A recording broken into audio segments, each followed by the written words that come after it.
Catholic Church in Baghdad, as well as a mail bomb plot that originated in Yemen.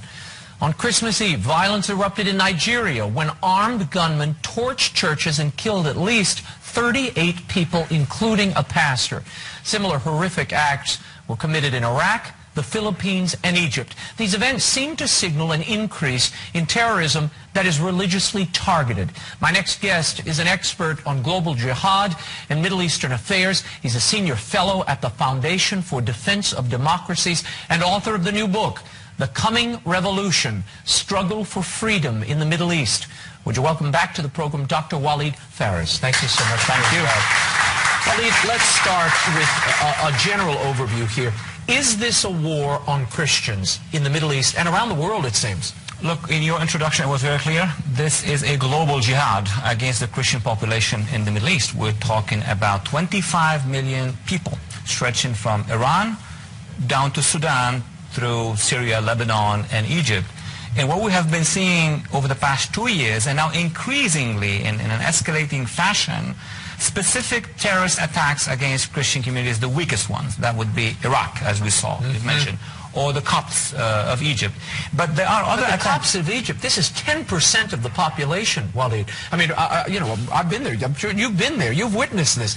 I mean, this is a pretty vibrant part of that society, the Coptic Christians. We're talking about a population between 12 million to 15 million. That is 3 times the size of the entire Palestinian population. There are more Christians in one neighborhood of Cairo than Palestinians living in Gaza, 1.5 million people. And yet this population has been submitted, not only for the last few weeks, but for few decades and years to, on the one hand, attacks, security attacks, but also political persecution. Now, I mean, this attack in Alexandria was awful. 121 killed, 100 injured, and the community there's up in arms. I mean, they are marching at least. What do you see in your book, The Coming Revolution? You talk about a problem of identification. What does that mean? It means that these pre-Arab, pre-Islamic population, these are the Indians of the Middle East. These are those native populations. The Copts are the descendants of the people who built the pyramids. These are the Copts. The Assyro-Chaldean Syria Christians in Iraq are the descendants of the original Aramaic-speaking population. Lebanese Christians are descending from the Phoenicians. We're talking about the native population which has been submitted to persecution and also now violence by the jihadists because of the jihadi ideology that does not want to identify them as such. So it's an issue of identity, in addition to the fact that you have politics and agendas. In Egypt, and even maybe in Iraq, are we dealing also with not only religious differences, but more cultural differences? Well, the Copts are the ethnic, original, native population of Egypt. The totalitarian ideologies, Arab nationalism in the past under Nasser, today's jihadist movements, what are they claiming? That this whole land is Arab Islamic, quote unquote, of course. And they are acting in a way that is totalitarian. They do not accept the other. They do not accept the idea that it's multi-ethnic, and thus they put pressure on the Copts. Let's talk for a moment about what we saw in Iraq. On January 2nd, 2 people dead, 13 wounded. And these were bombs placed at individual homes where they obviously knew a Christian population and a Christian family lived. What is the intent there? Oh, the intent was very clear, Raymond. We discussed it over the past year. Al-Qaeda issued press releases, so it's not just we're guessing. There are ideologues in the region who appear on satellites, Arab satellites, who are inciting for attacks and violence and other activities against the Christian communities, and Al-Qaeda issued a press release, and now those who are carrying out these activities are the local Salafists, local jihadists in Iraq, in Egypt, and other places in the Middle East. Do you see this as a genocide, as the former Lebanese president mentioned the other day? Well, this is basically the beginning of what could become a massive ethnic cleansing of the Christians in the Middle East. Let's remember, and a few days from the referendum in southern Sudan, that 1 million black Christians have been killed in Sudan over the past 25 years. That is genocide. And black Muslims in Darfur have been killed also in high numbers. That is a genocide. So what's happening now is an intimidation of the Christian communities or of moderate Muslim communities to either accept the diktat of the jihadists or leave. If you have a question, you can email us worldover@awtn.com. The phone number 1-800-221-9460. And you folks watching internationally, 205-271-2980. Dr. Phares, I want to talk about the book for a moment, The Coming Revolution.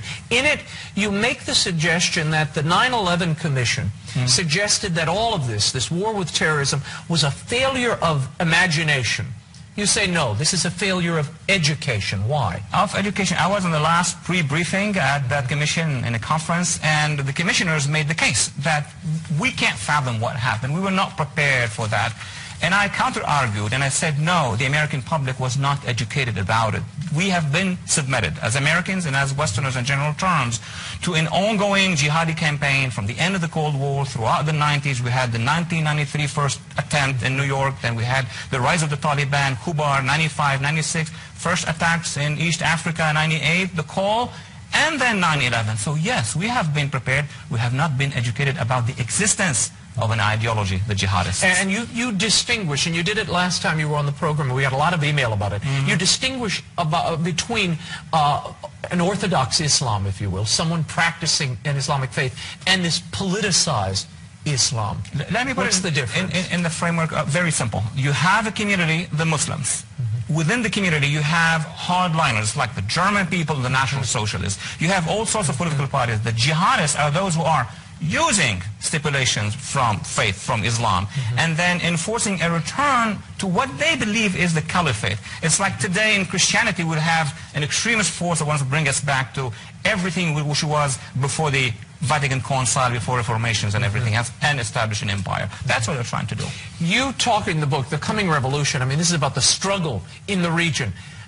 Walid, the struggle, it seems to me, the coming revolution, if you look at the young throughout this region, they are all embracing this hard-line ideology. That's where the passion is. That's where the fire is in these communities. What confidence do you have that these fledgling democratic groups, if there are such a thing in some of these communities, can emerge and rise to the top of society? My friend, I am just counter-arguing. I am saying over the past many years, including myself, I have published 3 books on future jihad, on how fast and wide the jihadists are recruiting all these young people. We see them on email, and Facebook, YouTube, everything.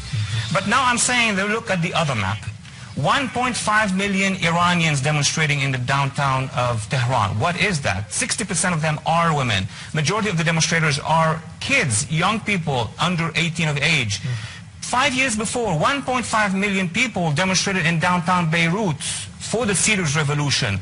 Youth are on Facebook. Even within Saudi Arabia, there is a counter-movement to the jihadists. It is a democratic revolution. Unfortunately, we are not recognizing it. Unfortunately, when the demonstrators were in the streets of Tehran, what did Washington say? What did the administration say? Oh, we don't meddle in those issues. Imagine that Reagan would have said that about Lech Walesa or Václav Havel or the dissidents. So it's all about Washington more than the Middle East. Well, that plays right into Nicholas's question here, which just came in. He writes, is the UN or the United States doing anything about this? Is anyone from the UN or the State Department condemning these actions? Now, the President said something this week. What did he say?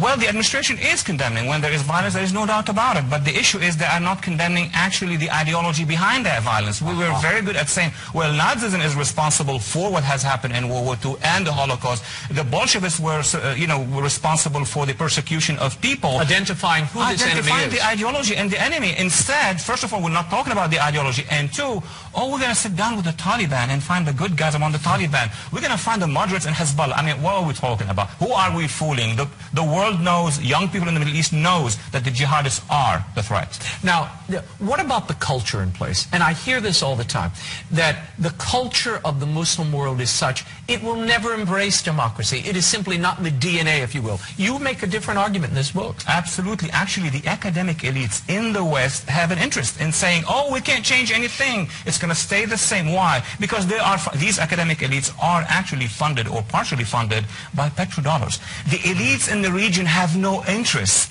in having us being convinced that the democratic revolution can happen in the Middle East. And therefore, I argue in the book that basically, like any other society, those who have the microphone, Muslim Brotherhood, Taliban, the authoritarian regime, they are the ones who are speaking on behalf of the region. Those who do not have the microphone are a silent majority. I am interested in the minority of activists, those who are the dissidents, democracy forces, women, students, artists, cab drivers. And where are those democratic forces most emergent at this moment?